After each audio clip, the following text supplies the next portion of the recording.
Hello, biologists. Today we're going to talk about ecosystem dynamics. Now, an ecosystem, such as what's being shown in this picture, which is the Sandy River, is a community of living organisms. So all the individual species that are living there interacting together and their interactions with the abiotic environment. When we think about ecosystems, we often think about food chains to try to describe how these organisms are working together. Now, a food chain is a linear system like we're seeing in this diagram. Each level in the chain is called a trophic level. At the bottom, we have our primary producers. Those are going to be photosynthetic organisms, not always, but usually they're going to be photosynthetic organisms. So in this case, we have an aquatic system. We're starting with some green algae. Then whoever eats the primary producer, the thing that's doing photosynthesis, that's going to be the primary consumer. In this case, we have a few little mollusks. They are the primary consumer because they are the first to eat the plant. So it's the first eater. Then we have whoever eats the first eater, that's going to be the secondary consumer. Then we would have the tertiary consumer and so on, and it can continue in levels until you get to the apex consumer. The apex consumer is the highest on the level of the food web or the food chain like this. We say food webs when we have more complicated relationships because most organisms don't only have one food source. Some do, and food chains are really nice to track energy and calories, but they're not representative of most creatures on Earth. So most creatures like this elk here, it's going to have variable food sources. So there are four different primary producers. Your elk would be your primary consumer, and then whoever eats the elk, such as this wolf, would be your tertiary consumer. But if we look at this grass, whoever eats the grass, like the mouse, that's the primary consumer. Now I have a secondary consumer, and the wolf is the tertiary consumer. So it depends what the wolf is eating, whether or not it is the tertiary or secondary consumer. We also use these to describe the interactions between organisms. So when it's called a trophic cascade, we're showing the positive interactions and the negative interactions, whether or not they are increasing or decreasing the number of organisms in an ecosystem.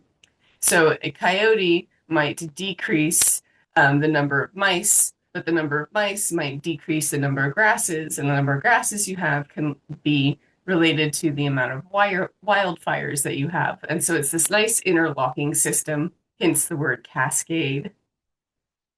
Now, imagine that you ate an apple as a snack. What's your trophic level? You would be the primary consumer. The apple's the primary producer. Now imagine that you ate a hamburger patty alone, so no buns, no toppings, and that hamburger patty is made of all grass-fed beef. What's your trophic level? You are now a secondary consumer because you are eating the primary consumer that ate the primary producer. I want you to think, have you ever seen a bear or a bobcat? And if you have, how many times have you seen them? What about a coyote or a deer or a squirrel? And this might feel like a duh question, like, of course I've seen a squirrel. I see squirrels every day in my backyard. But I want to think about why are these organisms so much more common than the other organisms? We have herbivores and omnivores, and we have carnivores, but their quantity in the ecosystem is different. And the reason their quantity in the ecosystem is different is based on this idea called the pyramid of productivity. We also call it the 10% rule. And it's this idea that of the sunlight that comes to Earth, only about 10% of it gets put into plants. And then of that energy that's in plants, only about 10% of it is available for primary consumers. And then whoever eats primary consumers, only 10% of it is available for secondary consumers. And so in this diagram here, where we start with 1,000,000 joules, a measure of energy, we quickly go down to 10 for our tertiary consumers. So there is just a lot less energy available for the organisms higher in the food chain. So that's why these organisms are apex organisms are less common because there's less energy available to them. One of the things that biologists love to say when we talk about energy cycles is that energy flows, so energy is flowing through this pyramid, and nutrients cycle. So here, our diagram, we can see our energy flowing in from the sun and energy flowing out at every level as heat lost. So we have a lot of loss of energy through this. We have a word called entropy that describes this. However, nutrients can't leave Earth. They are stuck on Earth. So all of our carbon, all of our nitrogen, all of our phosphorus, those nutrients, those elements, they just cycle through the system. So they will be in a primary producer.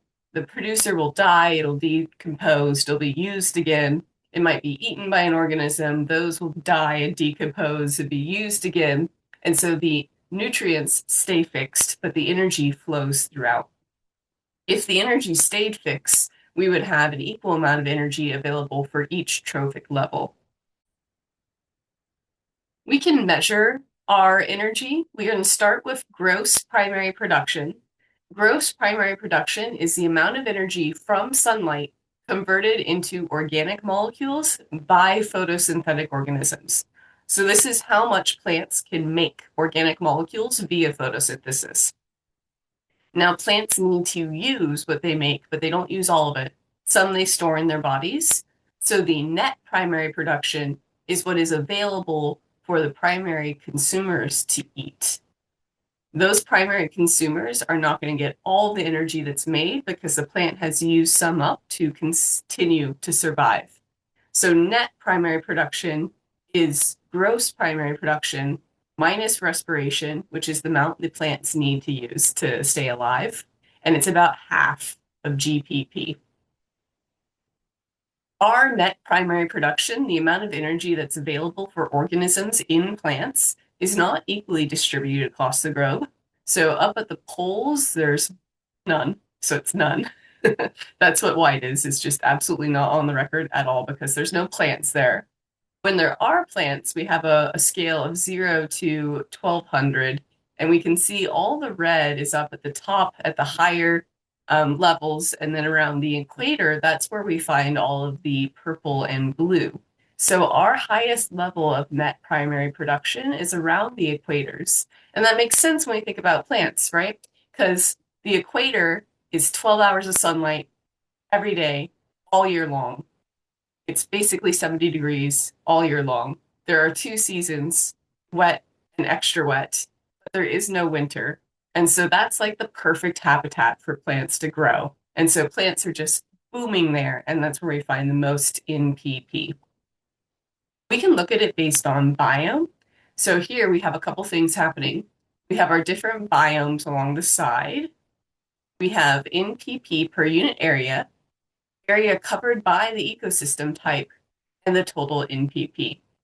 Down at the bottom, we have the scale bar for each graph, but we also have the average net PP times the percent of the Earth's surface equals the total. So that's how we got this graph here, is by multiplying these two together. And this makes sense, right? Because if I have an area that's really productive, but it's like 1% of Earth, it's not going to contribute as much to the total percent of Earth as somewhere that has a large amount of space. Let's check it out. Tropical wet forest, a lot of NPP per unit area, one of the highest. Coral reefs and algal beds are a bit higher. But by area, coral reefs and algal beds, a lot lower space covering on Earth. Here is our tropical wet forest. And that, when we times them together, gives us a much higher NPP for tropical wet forest than it does for coral reefs, even though in a coral reef they are producing more NPP. They just don't cover enough surface area. Let's look at this bar here. So this is in blue, this is aquatic. This is our open oceans. There's not a lot of NPP happening in the open oceans, but there's a whole lot of open ocean. So even if there's a little bit happening and there's just a lot of open ocean, that leads to a huge amount of NPP total. In fact, check out this scale bar. Everyone else ends around 5-ish, and then we go to 6. To get the open ocean in the scale bar, they had to slash it and go up to 65.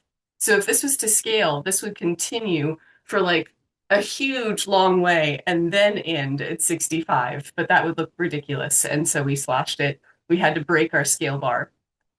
And that helps explain why the NPP of the open ocean is so total high, even though it's volume low. We also can measure another idea called net ecosystem exchange. So net ecosystem exchange is the amount of carbon created via photosynthesis minus how much is lost by respiration from producers and consumers. So now we're not just thinking about the plants, we're thinking about the organisms that eat the plants.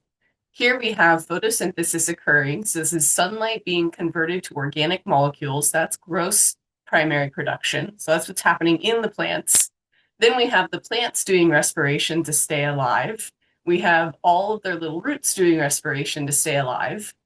If you make your own sugars via photosynthesis, you are an autotroph. So this is autotroph respiration.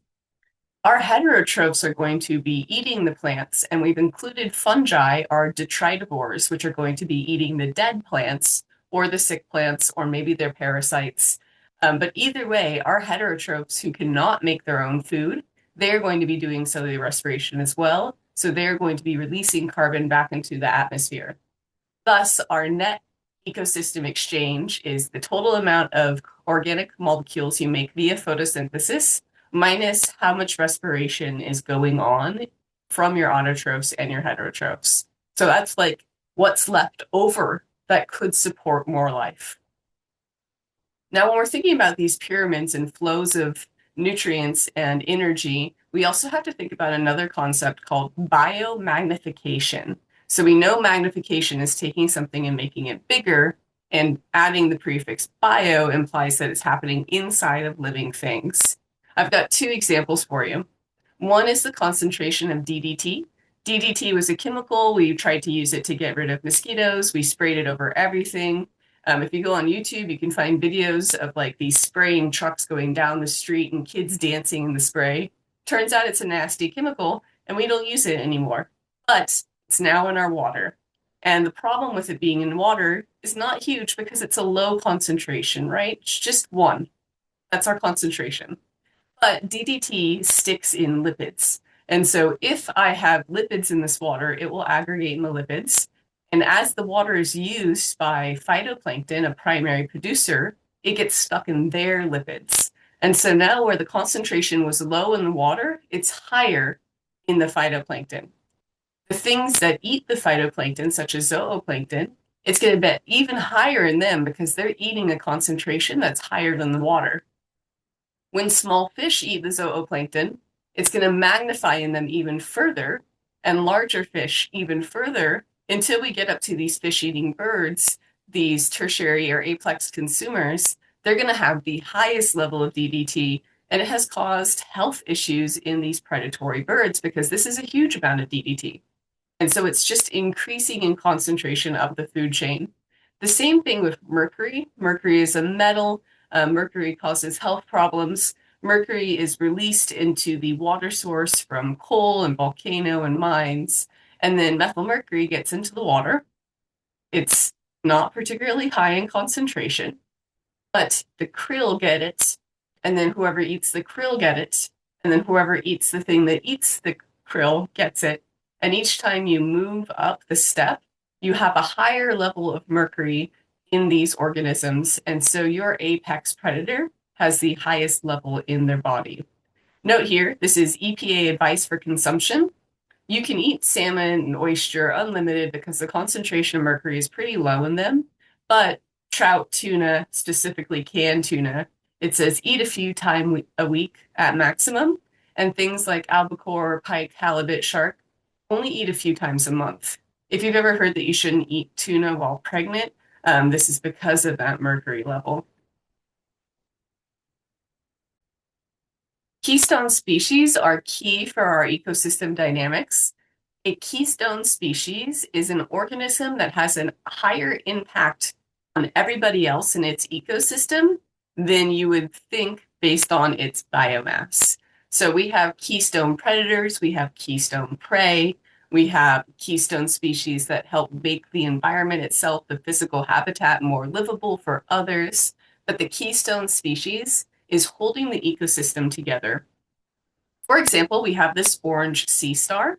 We started counting the number of species present with and without the orange sea star in 1963 through a 10-year period. And what we found was when the apex predator was present, the number of species stayed relatively constant, right? Maybe a little bit of an increase, but just relatively stable. When the orange sea star was removed, the number of species in the ecosystem dropped off. Without that predator, nobody else was really able to maintain the ecosystem, and the ecosystem kind of declined. I've got two videos. I think I might have added a third for you because this is such a fascinating concept. Keystone species really have an outsized impact on the ecosystem. So please check those out. I linked to them on Blackboard. They are super cool. And that brings us to an idea of how our ecosystem changes over time. So if a keystone species is holding the ecosystem together, what happens when ecosystems change? We have a word for an ecosystem that's stable. We call it equilibrium. In equilibrium, all of the organisms are in balance, everybody is supporting each other, your ecosystem is functional, it can maintain that habitat for a long period of time. Now, resistance is your ability to withhold equilibrium in spite of disturbances. And resilience is if there is a disturbance, how quickly you can bounce back to equilibrium. Now, what's a disturbance? A disturbance is anything that's going to disrupt the species distribution and range and overall abiotic factors of an ecosystem. For example, a flood, a fire, an earthquake, a volcanic eruption, humans moving into the area and building suburbs, whatever it is, those are ecosystem disturbances. And how an ecosystem responds to a disturbance is fascinating. We call this process succession. There's two types of succession. One is primary, and that is when the disturbance is so bad, everything is wiped out. So, like, not only the plants and animals are gone, but the soil and all of the microbes, like everything is gone. This happens less often, and it's really severe. So, examples are a volcanic eruption. So, it will just destroy everything around it. That new lava that flows out, that's completely bare rock. That's the image I have here. This is lava rock that's being slowly worked back to an equilibrium, an apex community. And in that situation, to regain that habitat, we follow a certain set of steps. Now, the other type of succession is secondary succession. Secondary succession is when there is a severe disturbance, a flood, a fire, something pretty intense, but the soil stays intact. So maybe all the plants are gone, all the animals are gone, all the grass is gone, but there's microbes. And so those microbes are really beneficial. Soil is so important. And the way that an ecosystem bounces back after a secondary succession event is different. Let's look at the primary one first. So here is our event. Let's say that it is Mount St. Helens erupted and there's this massive lava flow and it just wiped out a whole area. And now we have bare rock. So this is primary succession occurring on that bare rock. The first thing that's going to happen is pioneer species are going to move in. Pioneer species are lichen, mosses, little tiny fungi. They're things that can live on bare rock. Not really much else can. So those are our pioneer species.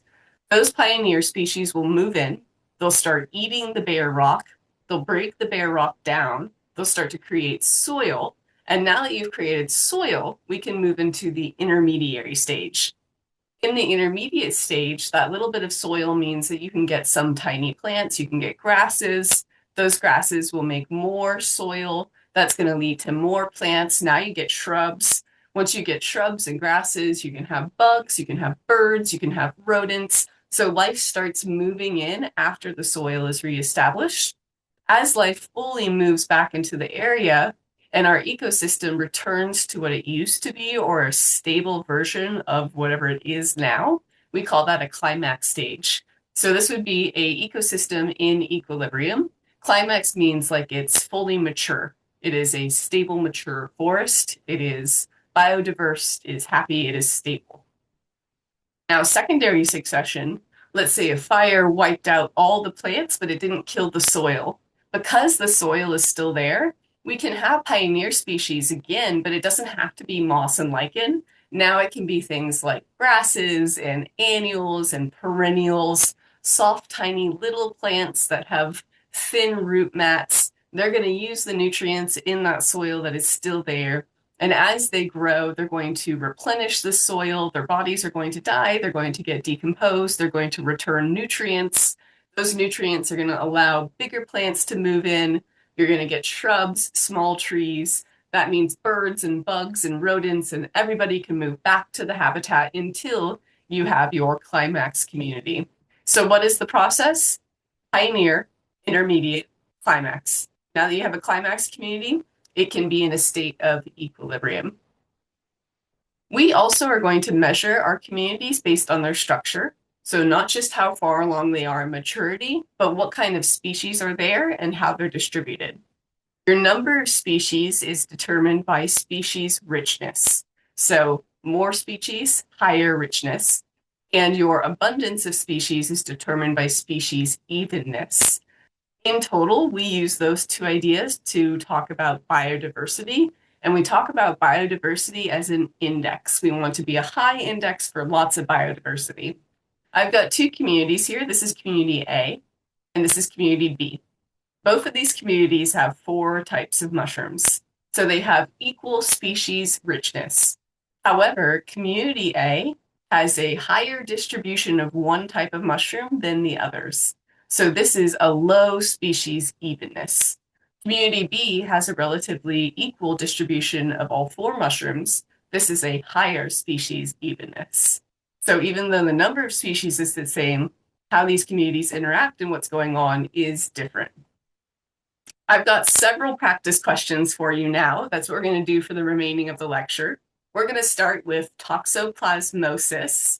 I hope you've heard about toxoplasmosis before. It's the crazy cat lady disease. So toxoplasmosis is a parasite. It's an apicomplexan, and it infects cats.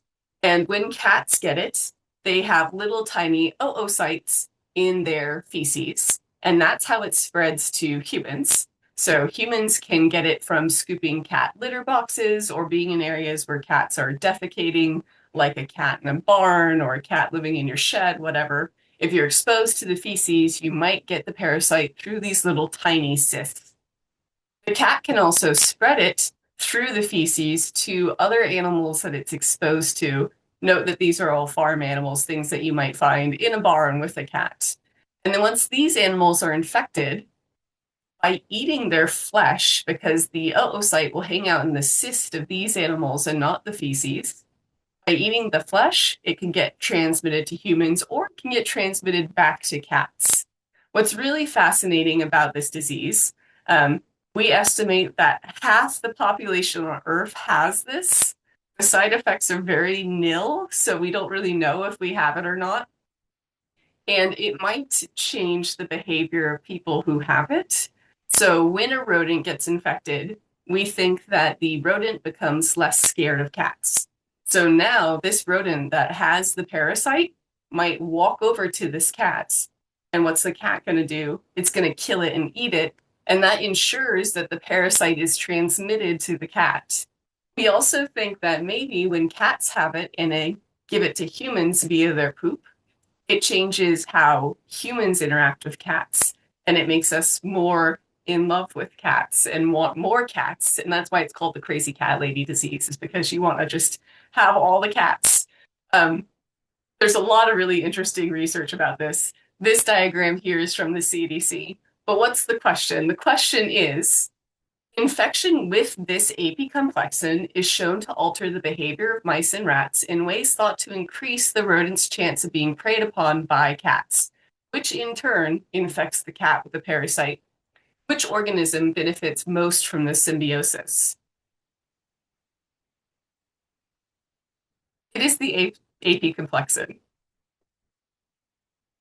Domestic cats often fight over territory. What kind of competition is this? It's within one species, so it's intra-specific competition. Now imagine each of these boxes contains a community, and each shape is a different species. Which community has both low species richness and low species evenness? B. Low species richness means the least number of species, so there's only two. This one also only has two. The species evenness is the relative abundance. In this one, blue is overrepresented. Here, blue and green are equal. And so this is the lowest evenness and richness. Coral snakes and king snakes look similar, but coral snakes are venomous. What kind of mimicry is this? It's Batesian. I don't know if you were like a young person in the 90s, but we had a phrase that we used to use. We would call people biters, and that meant that they were copying you. So I always think Batesian biters because they're copying the venomous organism. In Mullerian, both of the organisms are dangerous or distasteful and they look similar. Like wasps and bees, they look similar. That's Mullerian. But a hoverfly that's mimicking a wasp but is harmless, it's a biter. So it's Batesian, if that helps. This diagram is showing primary succession or secondary succession. It's primary because we're starting with bare rock. All right, that is the end of our lecture for today. I hope that was interesting, and email me anytime with questions. We'll talk soon. Bye.